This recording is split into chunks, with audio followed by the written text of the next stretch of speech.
people living with HIV/AIDS.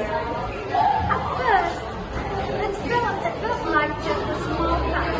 We were ribbons, smile, and took a photo, but while we were doing it, I started to realize that this simple action actually has a deeper meaning. I realized that there are many people living with HIV who are often misunderstood or given different names.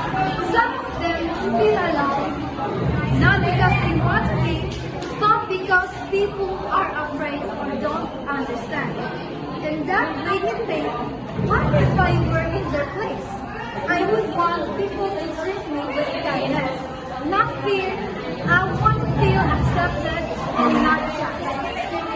This activity taught me that even small things like wearing a ribbon can show that we care.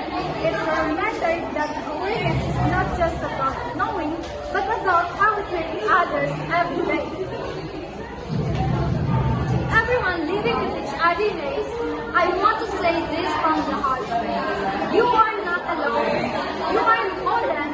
You are strong, and you deserve love, respect, and understanding, just like anyone else. From this experience, I learned that we should be more open-minded and compassionate. We should stop the stigma and spread kindness. Because at the end of the day, we are all human, and we only support each other. So let's give our planet to all of us. Even a small person out of kindness can make someone feel seen and accepted. Let's continue to spread love, understanding, and support because everyone deserves to feel that we are united. Thank you very much for listening. This is our video for the future.